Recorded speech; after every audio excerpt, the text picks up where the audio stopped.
Mm-mm-mm. Okay.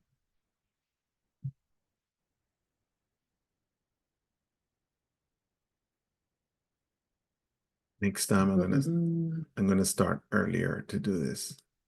Okay. Everything is crashing today. There you go. Perfect. Okay. Take two.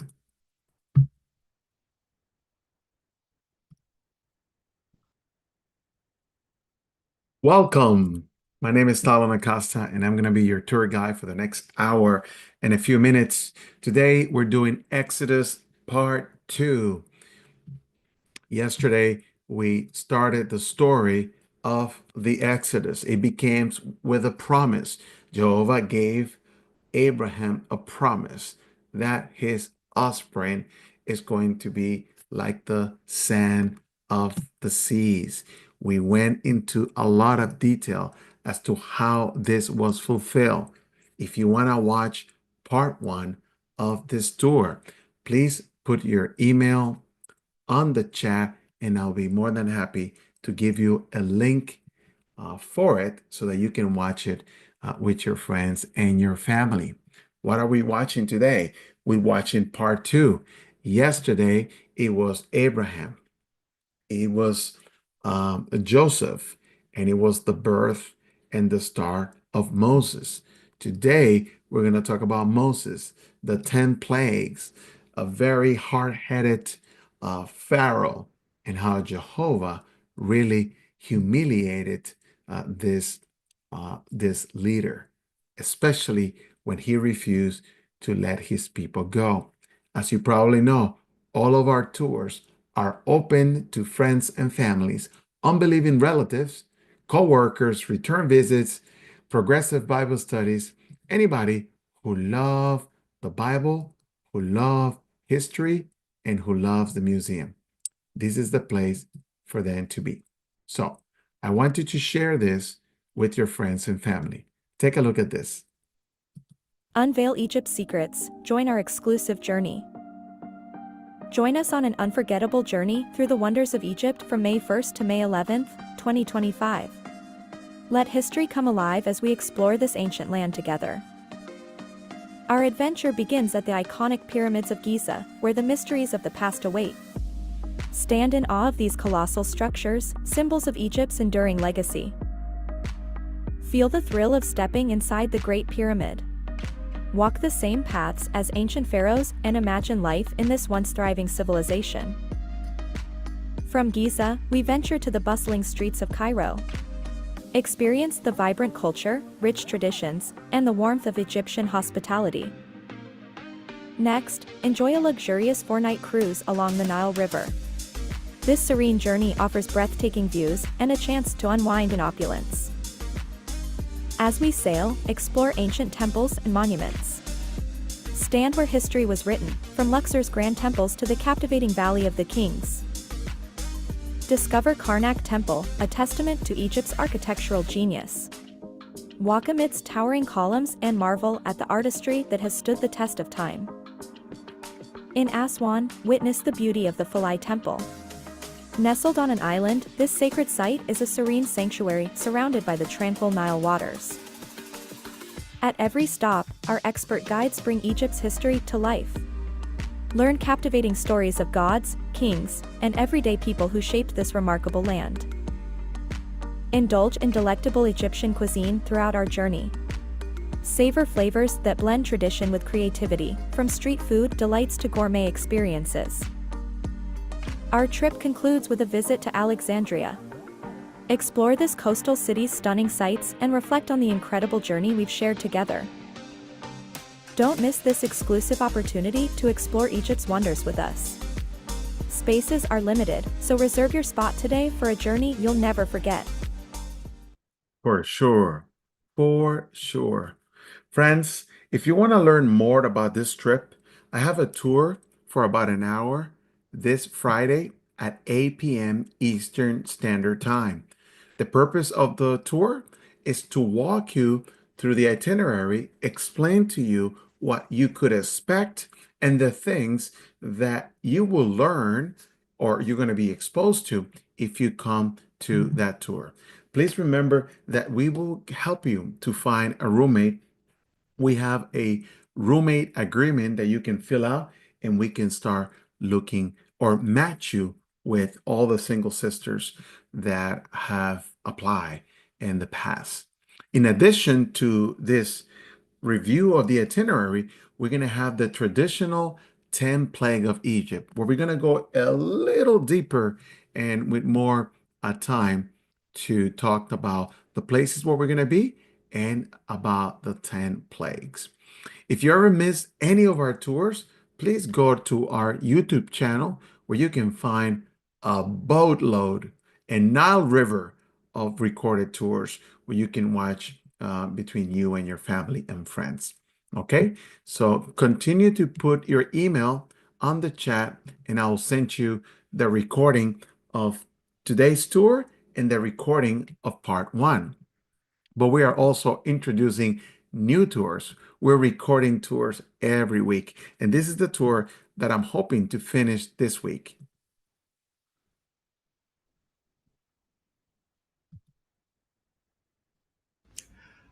Welcome to another episode of my virtual Bible tour presents. In today's episode, we will be bringing you the history of the city of Nineveh. It is a captivating blend of history, archaeology, and biblical narrative. It is a testament to the enduring power of Asian civilizations and their impact on the world we live today. Let's get started. We're going to be talking about the origins of this city. How did it become a powerful empire? Who was Nineveh's founder? And how is that connected to Jonah's no so excellent adventure? Before we get started, please remember to like, subscribe, and share this video with your friends and family. We appreciate any kind of support you can give us. We love making videos like this for you. To start, we need to go to the beginning. And another word for beginning is the word of Genesis. In your Bible, follow me with the reading of Genesis chapter 10, and we're going to be reading verse 1. Verse 1 contains the table of the nations, in other words, where all the nations of the earth comes from. Join me in reading Genesis chapter 10, verse 1. And it says, "This is the history of Noah's son, Shem, Ham, and Japhet. Sons were born to them after the flood." Let's look at now at verse 22. The sons of Shem were Elam, Asher, Apharsadah, Lud, and Aram. We're interested in these names because, as you can see, Noah had a grandson named Asher. And this is the one that's going to stand out of all the names. At this time, we know that Noah has 3 sons, and one of the sons, Shem, we have children of his own, and that's where Asher will come from. And that's where the Assyrians will be formed. The Assyrians are exactly connected with the city of Nineveh. So as you see on the screen, now we know where the Assyrians come from.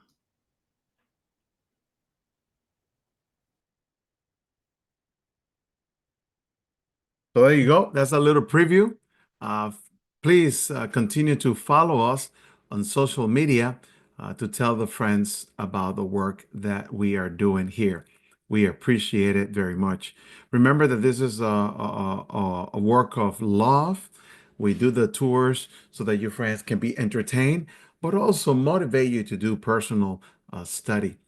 So please continue to visit our website, myvirtualbibletour.com, and see virtual tours for your entertainment. If you ever come to New York or Washington, D.C., we have walking tours at the Met and at the Museum of the Bible in Washington, D.C.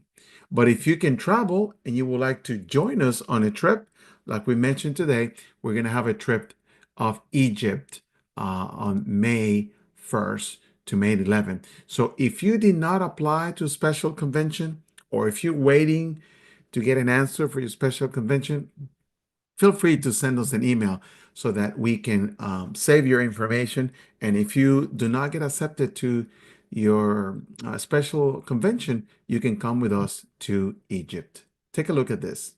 Hey there, travel enthusiasts! Ready to check Egypt off your bucket list? Buckle up for an unforgettable journey as we dive into the wonders of Egypt. 10 nights with a Nile cruise, happening from May 1st to 11th, 2025. First stop, the iconic pyramids of Giza. Get your cameras ready because these ancient wonders are Instagram gold. Oh, and let's not forget the Sphinx, standing tall and mysterious. Next up, the Egyptian Museum. You'll come face to face with the treasures of pharaohs, including the golden mask of King Tutankhamun. Talk about a history lesson you didn't sleep through, right? Now, let's switch gears. Imagine sailing down the tranquil Nile River in pure luxury. Yeah, you heard that right. A 4-night cruise with stops at ancient temples in Aswan, Kom Ombo, Edfu, and Luxor. Think ancient vibes, but with modern comfort. Get ready to step into the Valley of the Kings. This place is like the ultimate treasure hunt. And yes, you'll visit King Tut's tomb and the awe-inspiring temple of Queen Hatshepsut. Trust me, you'll be pinching yourself to see if it's real. Now here's the best part. You'll have Jehovah's Witness tour guides who know Egypt like the back of their hand. They've got all the logistics covered, so you just have to show up and soak it all in. So, what are you waiting for? Mark your calendars for May 1st to 11th, 2025. Egypt's timeless beauty and rich history are calling your name. Pack your bags, and let's make memories that last a lifetime. Catch you on the Nile. Ah, I'll see you guys later. So, welcome to the story of a great nation. Please continue to share with me your email. I am going to send you the recording of the 10 plagues and the recording of Exodus part 1 and part 2, and this Egypt word search so that you can keep your family entertained. Today, we're going to be covering Exodus part 2, but if you put your email on the chat, I'll be happy to give you today's link, yesterday's link, and also the link to the 10th plague of Egypt. All right? So, why do we do these tours? We love museums and we love history, but we also love archaeology. Jehovah's Witnesses love museums, especially the museums that have artifacts connected to the Bible. Biblical archaeology is a relatively new science. It was only on 1822, the other day, they were able to decipher what the Rosetta Stone has to unlock the Egyptians' hieroglyphics. The Rosetta Stone have Egyptian hieroglyphics, and they also have Greeks, and they also have other 3 languages. And because of that, anyone or everyone is interested in learning more about archaeology. If you want to learn more about museums, I recommend you read the Awake magazine of March 8 of 2005. Let's get started. So, where did we leave yesterday? We left at the account where the Pharaoh refused to release Jehovah's people. He refused to release the Hebrews to go home. So, what will Moses and Aaron do? They will give them signs that they were sent by God. Unfortunately, Satan, magic practicing priests were able to make the same miracle. And that didn't make Jehovah happy. Jehovah now will be very, very angry because Jehovah is the only one who allows anyone to have any particular miracle giving act. So, what would Jehovah do?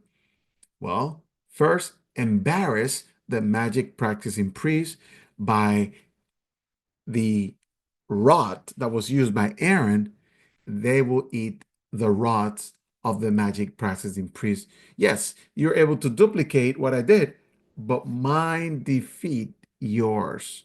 And that's exactly what happened. But please understand that this is not even plague number one. The Pharaoh is given an opportunity to change his mind, but he did not. He was very, very hard headed. So, what are we about to see? We're about to embark a fight of one God, Jehovah God, and 740 other Egyptian gods. At this time, the Israelites, or the descendants of Jacob, had been in Egypt for some time. And I'm going to show you the calculation very soon. So they have adopted the Egyptian way of life. But now they need to pick which side they're going to be on. Can anybody help me read the 10 plagues as you see them on the screen? We're going to have some fun tonight. LaRonda Davis, please. Rod, bloody Nile, frogs in huge piles, gnats cause pesky bites, gadflies beetle size, stink of livestock death, boils a weeping mess, hail falls from the sky, locusts with buggy eyes, sun falls for 3 days, firstborn pass away. There you go. There you go. Some humor so that you can enjoy the tour and don't take this tour too seriously. We're going to have some fun as we review the 10 plague of Egypt. This is an abbreviated version of the 10 plague that you guys are used to because we focus more on the promise to Abraham. So, when you think of the Nile River, what comes to mind?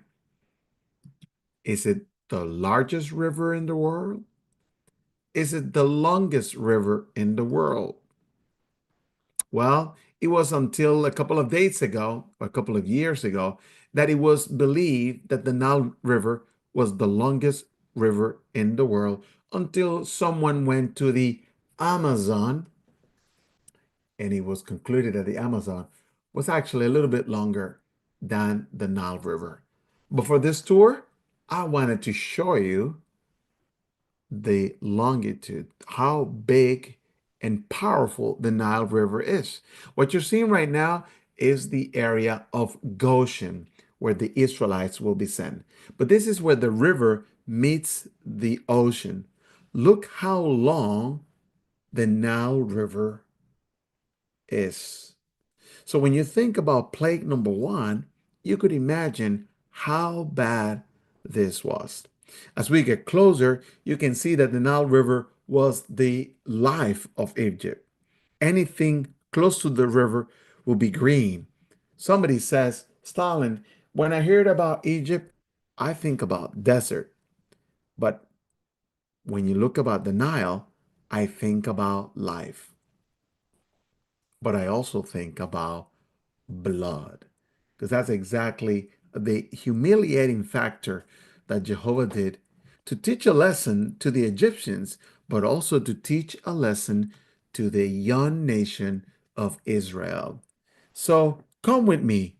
Let's let us explore the beauty of Egypt by looking at the beauty of the Nile River. Plague number one. So this plague wasn't really against the Nile River itself, but the god that it represented, the god Happy, the god of the Nile River. And there you see him right there on the upper right hand side of the screen. You also see the Bible text where Moses performs a miracle at the Nile River. One interesting fact that you may have known is that at the time that Moses went to the Nile River, the Pharaoh was there probably performing an act of worship. Can you imagine? He was doing an act of worship, and that's when he realized how useless his God was. Yes, the magic practicing priests were able to convert water into blood, but this did not stop the massacre that this probably caused. And it wasn't only the Nile River water, it was any water that anyone have stored in a vase or some other container. Jehovah now has the attention of the entire nation because of this. The Israelites must have been watching too, because their water turned into blood. So they were probably thinking, so what happened to Happy? Is Happy that strong of a God? Apparently, the lesson, it wasn't as strong as they thought. What's interesting is that this God was also assigned to the God of fertility. But as you can see, he could not produce anything else at this time.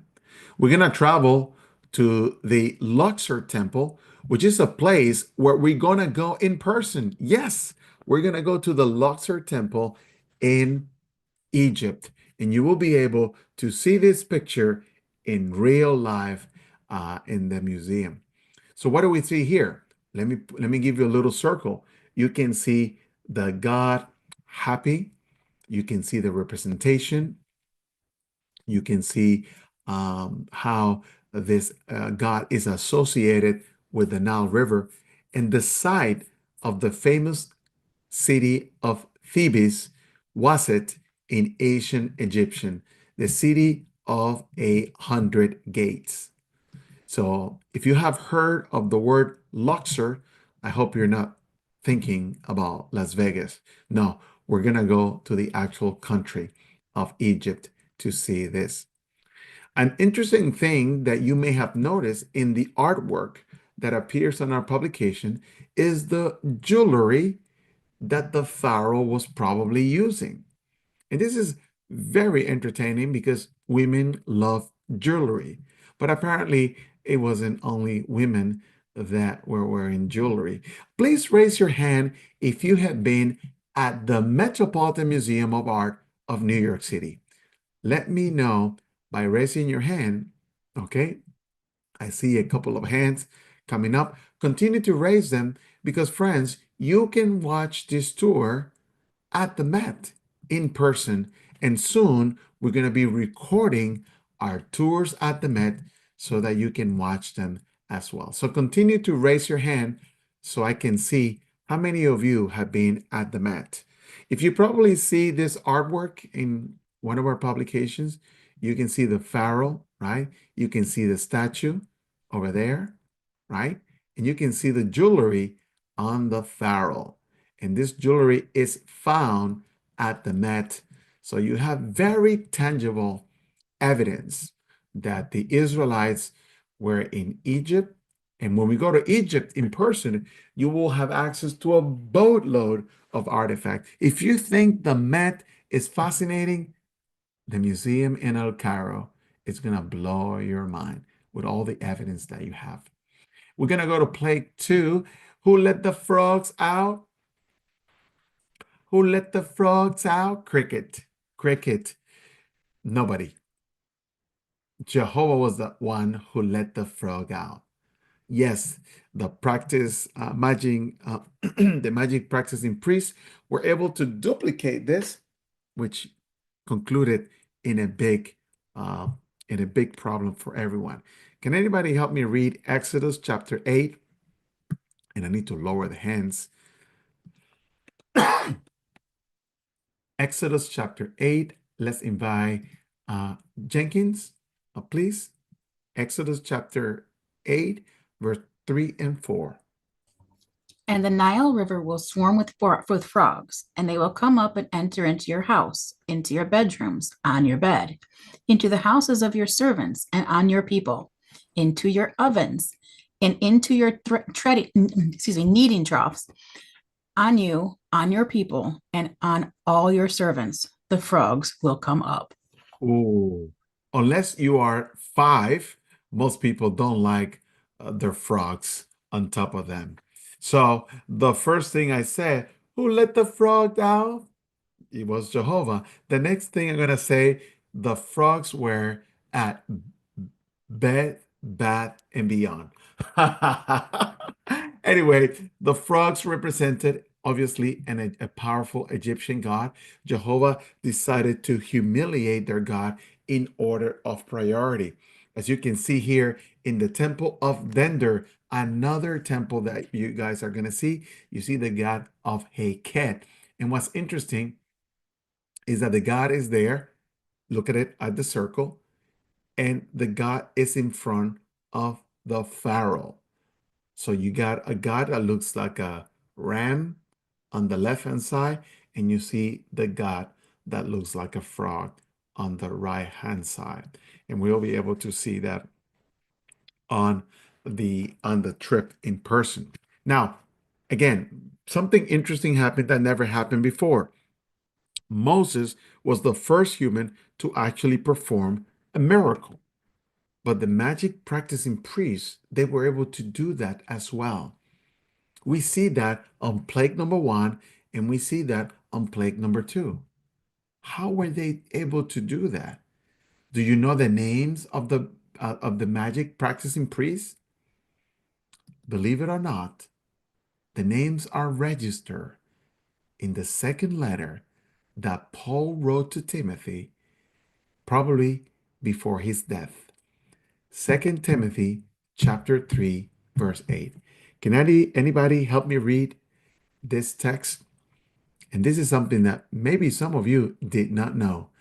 Tanya Farina, please. Now, in the way that Jannes and Jambres opposed Moses, so these also go on opposing the truth. Such men are completely corrupted in mind, disapproved as regarding their faith. Yes. And I want to thank your dog for also participating in the reading. I will be barking too. These are not friends, they are foes. They are not friends of Jehovah. So there you go, friends. If you are looking for a personal study, you have it. Second letter to Timothy, chapter 3, verse 8. Notice the comparison that Paul uses of the magic practicing priests with some members of the congregation who were opposing the truth. You may want to learn a little bit more about that. But enough about the magic practicing priests, because you know what? On plague number 3, something is going to happen. Does anybody know what will start happening on plague number 3?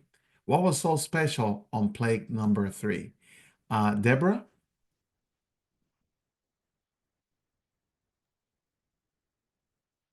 Frogs? No, I'm sorry. I got it wrong. No, no problem. That was plague number 2. What started happening starting with plague number 3? Donna, They were not able to duplicate there this you go. particular There you go. play.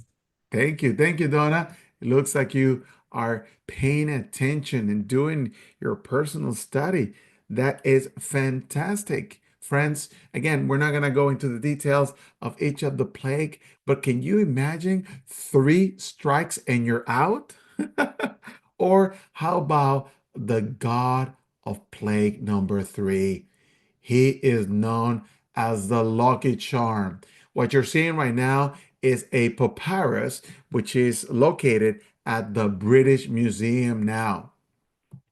This God has power. He could decide who was going to leave, who was going to die, who was going to go to the afterlife, as you see there on that scale. He will make this decision by weighting in the scale the heart of the person who had died. If the heart was heavy or dark, he will be eaten by that creature that looks like a lion slash crocodile. But if the person had a transparent light heart, he will go into the afterlife. Friends, this is not hell and heaven, but you can see how the impact of this belief will have eventually in the near future on the belief that some will go to heaven and the other will go to hell. As someone already answered, the magic practicing priests tried to do the same, but Jehovah said enough, so they could not do it. So, what did they say to the Pharaoh? Look at verse 19. The magic practicing priest said to the Pharaoh, it is not us, it is the finger of God. Let these people go. Obviously, he did not pay attention. So, at this time, what do you have? A lot of mosquitoes and no frog. Man, that's not a place that you would like to be. That is definitely a bad place to be. So, what will be plague number 4? There is a difference between a mosquito and a godfly. A godfly can also be translated as a beetle. We're not exactly sure what kind of an insect this was, but when you look at this picture, can you guess why the dung beetle was probably worshipped as a god? Anybody from the audience looking at the picture that you're seeing right now on your screen, can you guess why the Egyptians believed that the dung beetle was probably a god? Take a wild guess. Pat from Canada? It looks like the headdress of the god will look like the dung beetle's All right. antennas. All right. There is a sign right here that gives you the clue. Emery. I was gonna say that real beetle looks like he has a crown on his head. That's true. That's true. Another hint that by looking at it, the Egyptians had this weird practice. One more, Carol.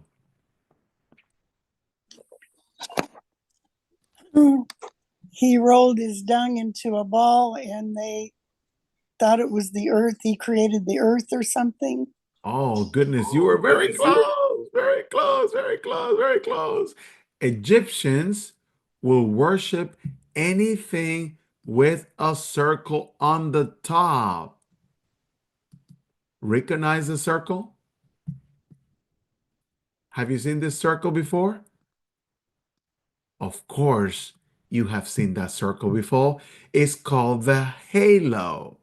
Egyptians were the first one to introduce that anything with a circle on the head must have some divine characteristics. So therefore, the dung beetle had this circle, and they believe that that circle was a sign that this had some kind of a divine power. Let me change the color because yellow doesn't work. So friends, learn a little bit of hieroglyphics. Anything with a circle on their head, it's considered a god. Friends, on our trip on May 1st, we're going to go to the Valley of the Kings in Egypt, and you will be able to see the tomb of Ramses the First. Another symbol that this thing is a god, it has the ankh on the hand, the first human cross according to secular history. Plague number 5. The Egyptians, most of the gods that they worship were animals, cats, monkeys, cows, you name them.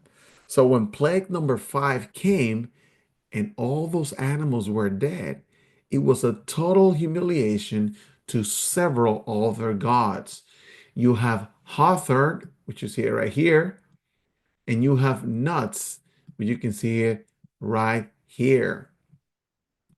Total humiliation. Take a look at this. You have Hatshepsut, which we're going to go to her temple as well. She was also humiliated. The god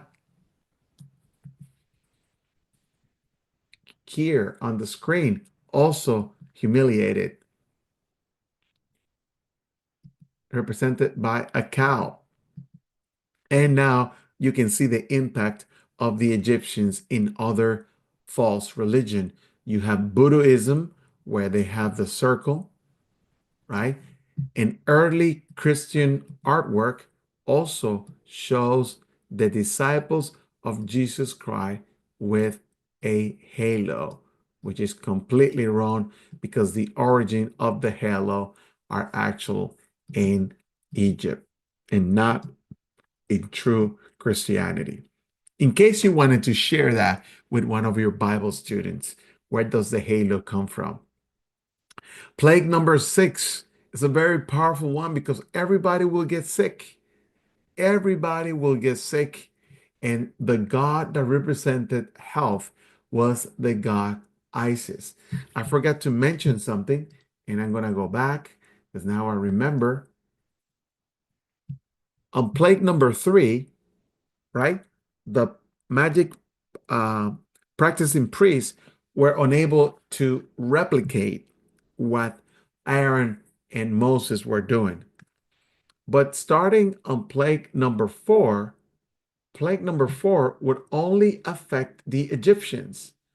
So from now on, God not only will he stops the magic practicing priests, but he will also stop impacting the Israelites. So all the plagues after plague number 4, plague number 5 will now affect only the Egyptians. Another sign that Jehovah has full control of who he could affect, especially when he's bringing punishment.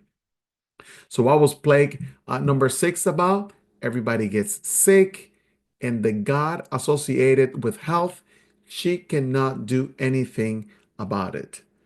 Moses tell the Pharaoh something straight up. Can anybody help me read Exodus chapter 9, verse 14? Dana Johnson? Okay. For now, I am directing all my blows to strike your heart, your servants, and your people, so that you may know that there is no one like me in all the earth. Isn't that something? Don't you love that? Plague number 6, and Jehovah is giving the Pharaoh an opportunity to change his mind. Don't you think that is loving? It's a question. Don't you think that is loving? That Jehovah give sinners an opportunity to change their mind. Edna? Yes, that is very loving of Jehovah. Mhm. And we're going to be covering that a lot more in this week's Watchtower. We have 7 articles back to back showing us what exactly does it mean to have Jehovah's mercy. But how did the Pharaoh react? How did the Pharaoh react? Obviously, he was very hard-headed. Very, very hard-headed. But Jehovah continued to show mercy. Come, let's read together chapter 9, verse 19, so that you can see Jehovah's mercy even on the Pharaoh. Sister Curry, would you please read verse 19? Therefore, send word to bring all your livestock and all that is yours in the field under shelter, every man and beast caught in the field and not brought into the house will die when the hail comes down on them. Thank you. Thank you, Sister Curry. Very good reading. Can you see Jehovah's mercy? Can you see Jehovah's mercy? Let's go now and read verse 20 and 21. La Vera Macro.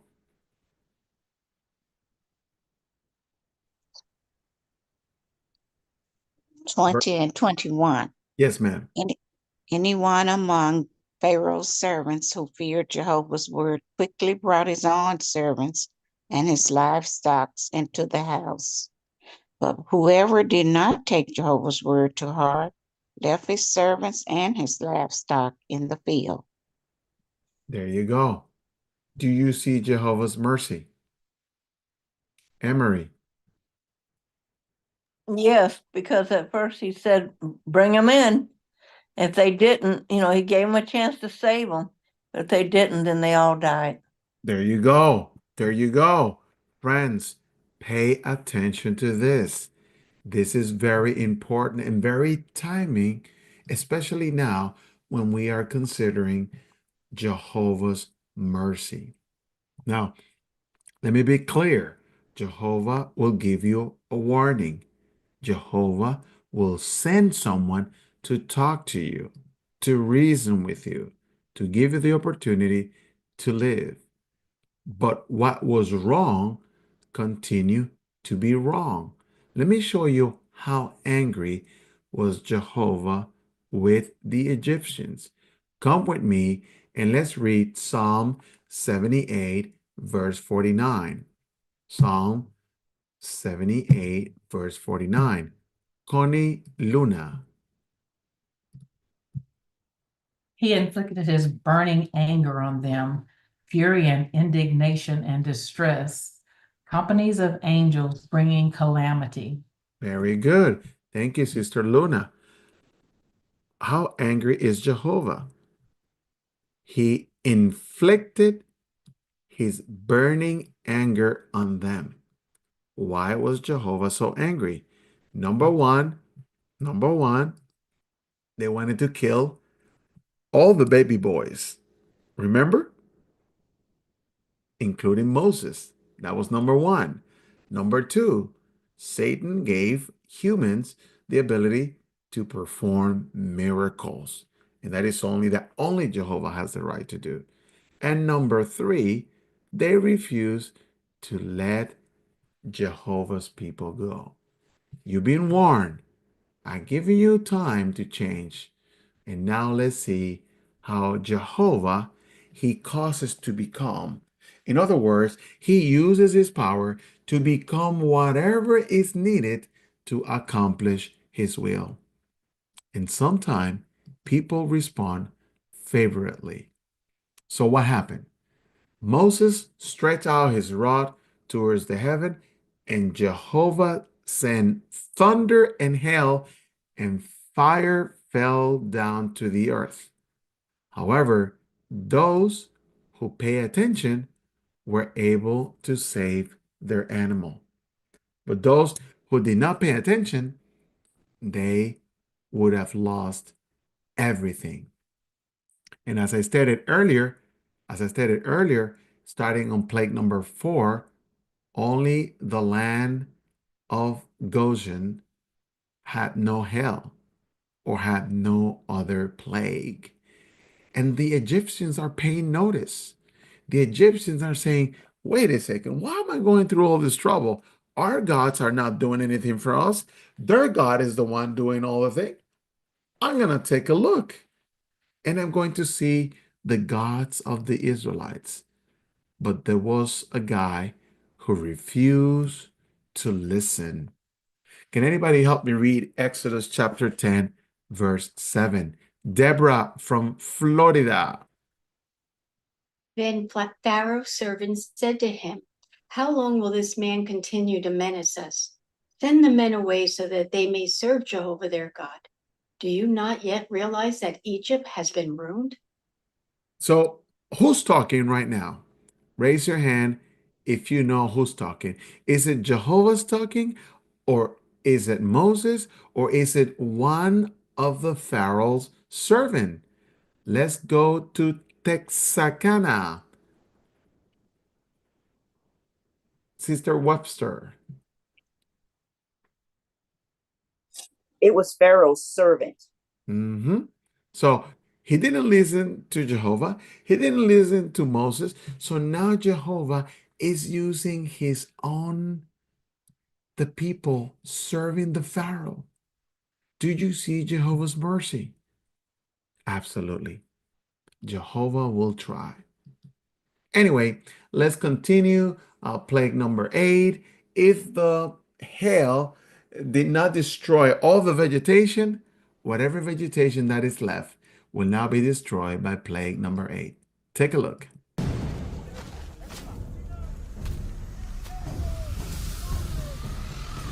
Ukataj! Ukataj! Ukataj!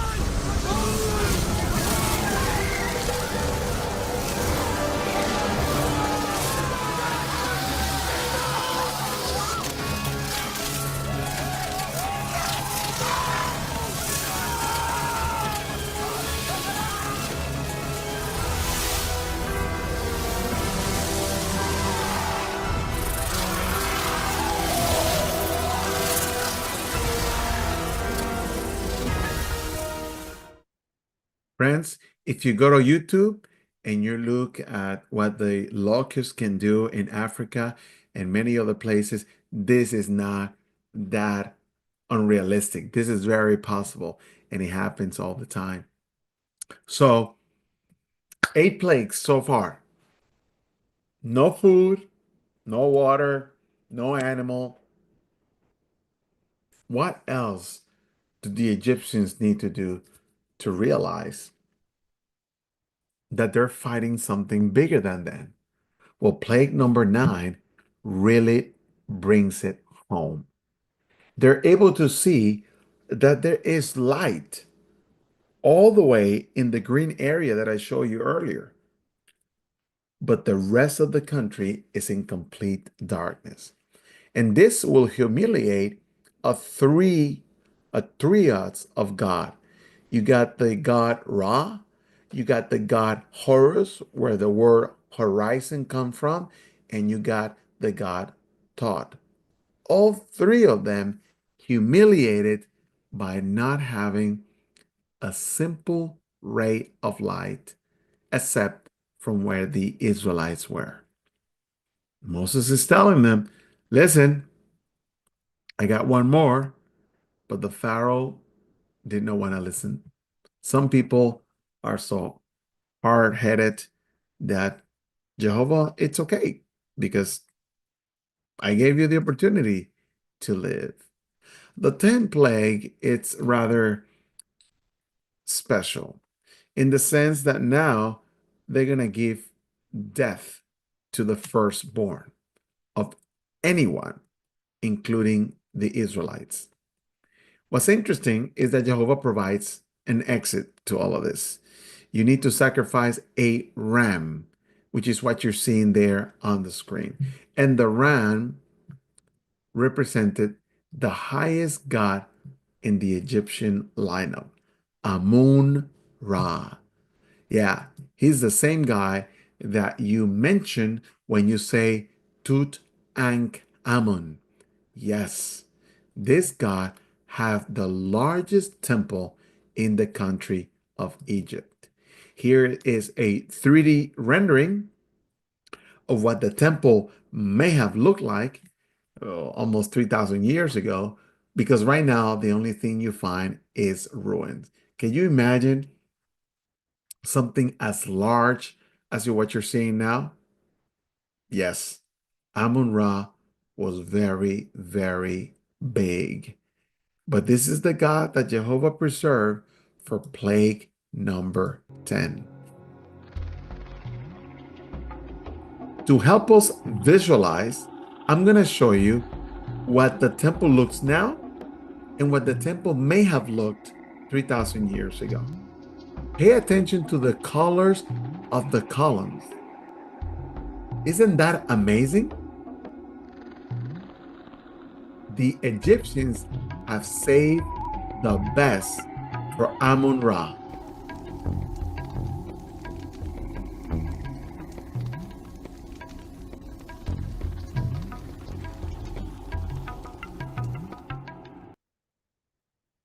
So now, when you think about this, does it make sense to leave this for plague number 10? Absolutely. The number 10 means completed, means perfect. So it was a complete humiliation or the perfect humiliation to the Egyptians. But Jehovah God, our merciful God, will always give people a way out. The Israelites needed to sacrifice the lamb and use the blood to paint the doorposts so that the angel can pass over their house. That's why the time around the memorial is called the Passover, because the angel will pass over the house of those who have their house marked. So, would you kill a ram? Most people compare killing the ram to killing a cow in India. Yes, it took a lot of courage for the Israelites to do that. Remember, they have to eat that dinner standing up, ready to exit that night, even though they were under control of the first world power according to the Bible. They were ready because they have seen enough evidence that their God was willing to protect them. Friends, there are many artwork around the world that represents what that 10 plague may has been. And it's interesting that if you ask an Egyptian today about the 10 plague, they will tell you that that never happened. But in reality, did it happen? Let's take a look at the temple of Amun-Ra in Luxor, Egypt, where you and I are going to visit next year. The Great Temple of Amun.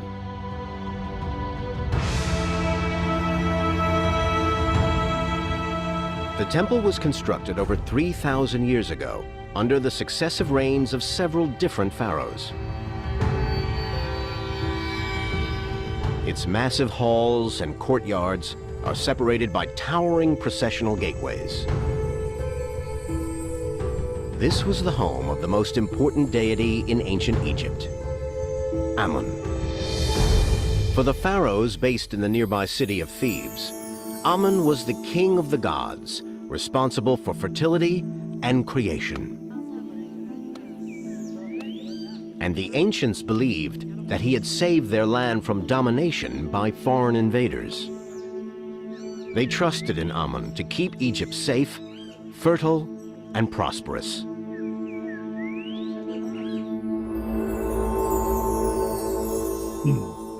The god's wife's most important role is to attend to the earthly needs of Amun. Ancient Egyptians believed that the god leaves the heavens and visits the inner sanctum of the great temple. Here, the god's wife provides him with food and other necessities. In return, Amun will continue to protect Egypt and ensure that the land remains fertile and flourishing.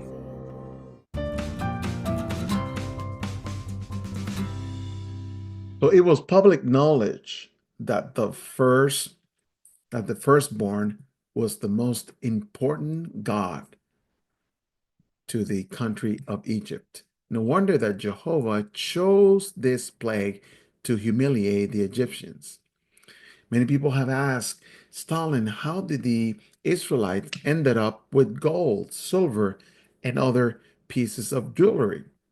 Jehovah makes sure that all the work that they have done, they receive a retribution for their years of service.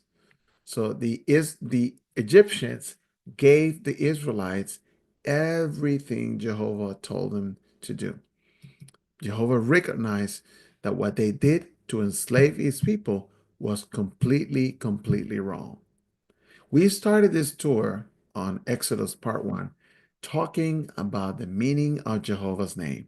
He causes to become. In one night, the Israelites went from being slave to being free. They went from being poor to being rich. They went from being deprived to being protected, all by the only true and most powerful God of the universe, Jehovah. And he did this in style. The Israelites will leave Egypt just exactly as they came, right? And the Bible gives us a count of how many were there. In Exodus chapter 12, verse 37 and 38, it says about 600,000 men, without counting the children and the women. But verse 38 talks about something interesting that started happening on on plague number 7. Does anybody know where this vast mixed company came from? Isabel? Yes, some of the Egyptians left with the Israelites. That is true. Walter? Yes, it was Egyptians that went with the nation of Israel too. Yeah. They witnessed the power of Jehovah, maybe since plague number 3, maybe since plague number 7. Who knows when they changed their mind? Emery's? Also, when Joseph saved the nation of Israel, Egypt from starvation, people from all over the world had to come there to get food, and they had to stay there, and they became the slaves, not just the Israelites. There you go. Friends, do your study. Meditate on the information. You're going to find valuable information when you meditate on something that looks as simple as a mixed company also went with them. So here's another question. Exodus chapter 12, verse 40 to 41. The dwelling of Israelites who had dwelt in Egypt was 430 years. At the end of the 430 years, on this very day, all the multitude of Jehovah went out of the land of Egypt. It is 430 years, or the correct answer is 215. But the Bible says 430. Well, in order for us to understand, I built this timely timeline, which explained the verse even better. Okay? First, when did the Israelites enter into Egypt? They entered in 1723, right? Jacob entered Egypt in 1723, and they exit at 1513. If you do the math, that is 215 years. Israel or Jacob lived, or the descendants lived in Egypt for 215 years. Now, this answered a very simple question. Were they slave all that time? Absolutely not. Things will change when Joseph died, and we don't know exactly when did that happen. So where does the 430 years come from? Abraham was the first to cross into Egypt.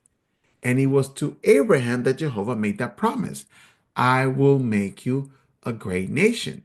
So if you calculate 1943 and you go all the way to 1513, and yes, you're going to get 430 years, exactly as the Bible text that we have read.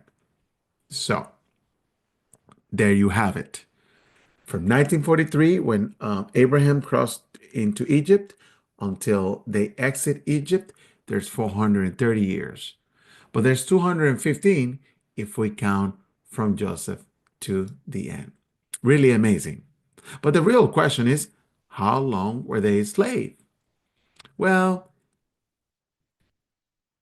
if they began when Moses was born, and Moses liberated the nation when he was 80, we're calculating that it must have been around less than 100 years. The way they left was also interesting. And it's one of the things that if you don't pay attention, you can read so fast and you can miss it. It says on Exodus chapter 13, verse 18, that they left in a battle formation. If you haven't served in the military, you have no idea what battle formation is. And battle formation is something very simple. The most weak and defenseless, they're going to be in the center. The strongest are going to be in wingman 1 and wingman 2. The elders are going to be in the vanguard, and another group of elders is going to be in the rear guard. But Jehovah was taking the lead by leading them out of Egypt. And this is fascinating because you see the love and care of Jehovah's people that happens to be in Goshen, the greenest area of Egypt, and how they're going to travel all the way out of Egypt. Moses is in Memphis because remember, after the last plague, he couldn't see anything, so he stayed there. So the group is going to meet Moses in Sukkot.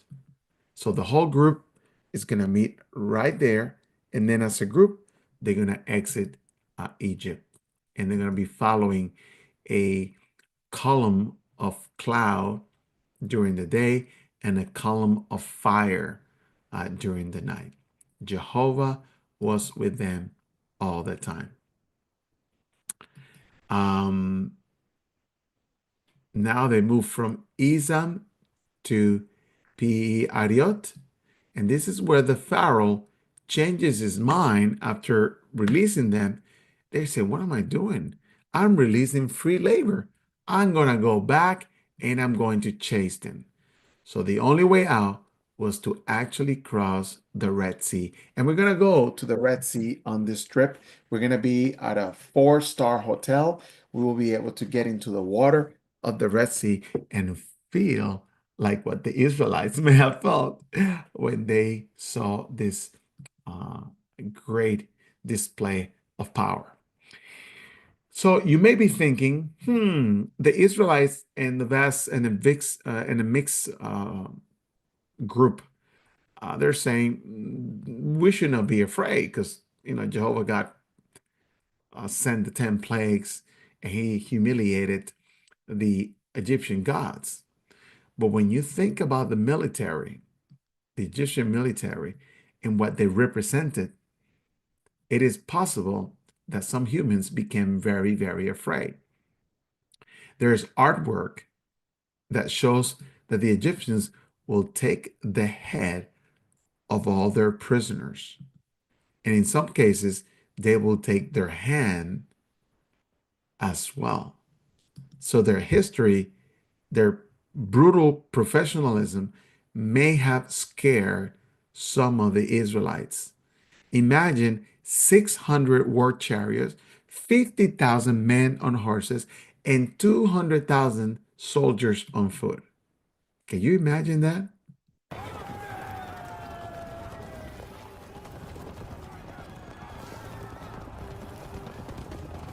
Can you imagine the noise? Can you hear that from far?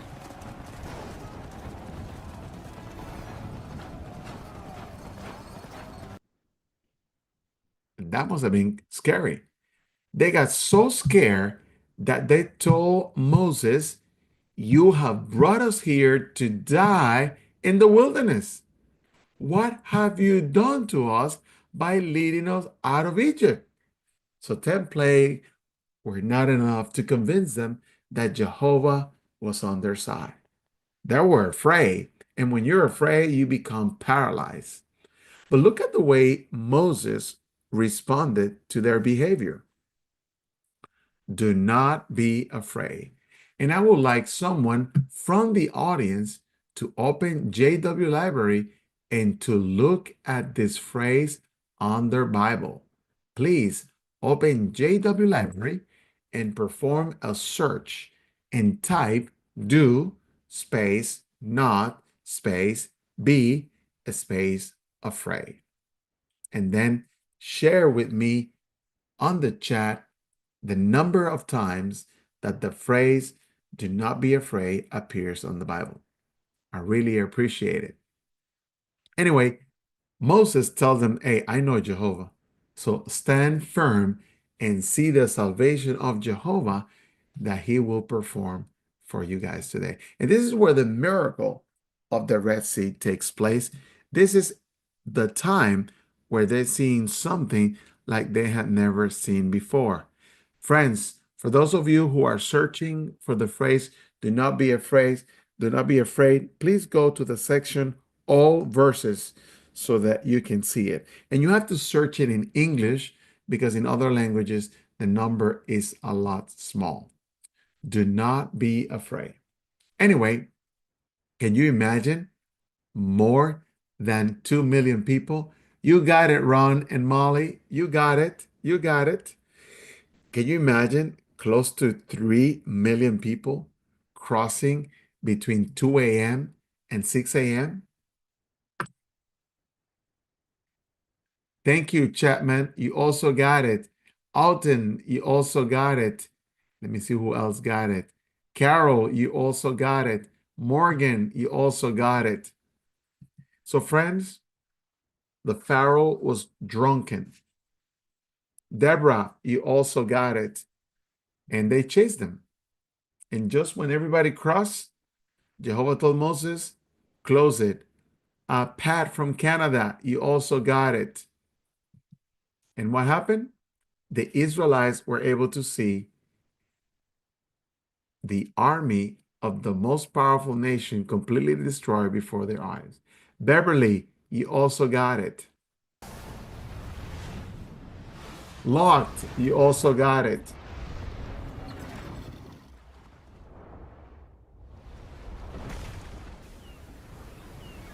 For those of you who are putting your answer on the chat, the answer is over 400 times. Dana Johnson, you also got it.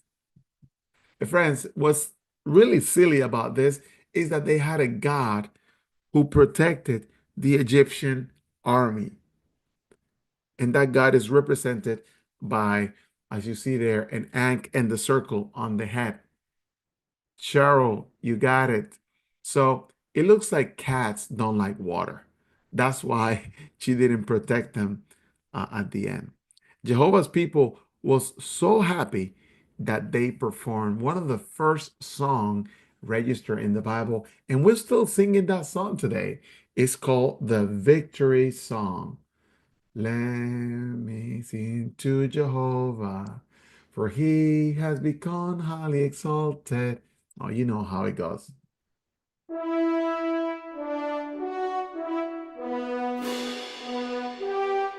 Trust me, you will be singing too. You will be singing. So the angels were singing, humans were singing, everybody was super happy to see how Jehovah fulfilled their dream. For those of you who did not attend part one, don't worry. If you continue to put your email on the chat, I'm gonna send part one and part two, and also the 10 plagues to you. Yes, Carol, 437. Jehovah delivered on his promise by making a great nation out of Abraham. Yes, when they left Egypt, Jehovah has fulfilled part of that prophecy. You may want to take a picture of this. This will help you with the memorial. It was on Nisan 14 when Abraham crossed the Euphrates River to go into Egypt. It was on Nisan 14, 1513, where the Israelites or the descendants of Jacob will leave Egypt.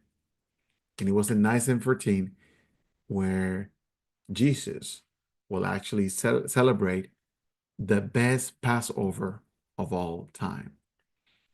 Friends, Jehovah promised to Abraham that by means of his offering, all the nations of the earth will obtain a blessing for themselves because you listen to my voice. Yes, this is the Abrahamic covenant. We're still waiting for the fulfillment of that blessing, but we need to remain loyal just as Abraham was.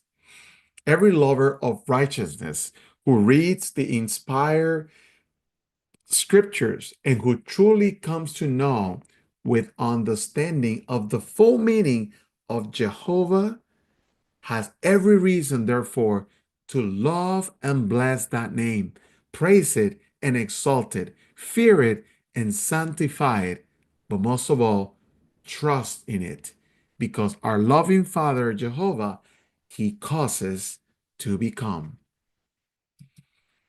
Thank you, friends. I hope you have love Exodus part 1 and part 2. Please continue to put your email on the chat. We're going to give you all these tours for free. Please invite your friends and family. Probably on Friday, you're going to meet your new roommate on the trip. I'm going to go over the cost, the places that you're going to see, and I'm pretty sure you're going to enjoy this overview of the trip. So the tour is going to be the same time as today, 8 p.m. on Friday. Let's hang out on Friday night and let's go to Egypt. Let me take you there virtually so that you can enjoy the virtual trip, and those who can come in person, come in person. I'm going to finish Nineveh. We're also going to be sending the interview that Ed Salazar did to Prince.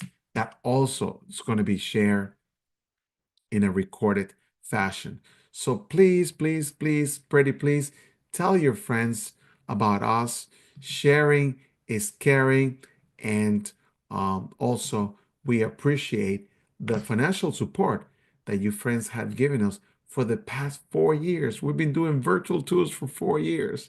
So we truly, truly appreciate your support. Some of the friends have asked me, hey, Stalin, can we send you a note, a postcard, a check, whatever? You can use my physical address that appear there on the screen. My wife and I, we love reading all of your mail. There is I want to assume it is a sister, but it could be a brother. She calls herself jw.org. She sent me stamps for letter writing, and she also sent me very interesting um, pieces of information of things that I use on the tour. But what I appreciate from her the most is all the greeting cards that she sent me, because when we have people at the house or somebody does that to us, we use those greeting cards to say thanks to the friends. So whoever you are, who you are refusing to tell us your name, thank you for those practical gifts that we can share with other brothers and sisters. Like when we do letter writing and some of the friends don't have stamps, we will share our stamps with them. Well, friends, sorry for taking a little bit longer than I wanted. I started late because the PowerPoint was not working. If you want to show your appreciation, you can also use any of the icons that you see there: Apple Pay, Cash App, Google Pay, PayPal, Venmo, or Zelle. But it doesn't have to be money. It could be a simple note of appreciation. My wife and I, we really are enjoying this, and that's why the virtual tours will always be free. We have a new hobby that has become our part-time job, and it's a dream come true because we're doing what we love to do. And the recorded tours is another way that you can support this because it allows us to work at night without having to interrupt service or our service to Bethel. We are both remote Bethelites. So if you want to buy us a coffee, if you want to sign up for a subscription on our website or on YouTube, feel free to do so. Thank you very much. We truly appreciate all the love you have shown us in the past 4 years. I am going to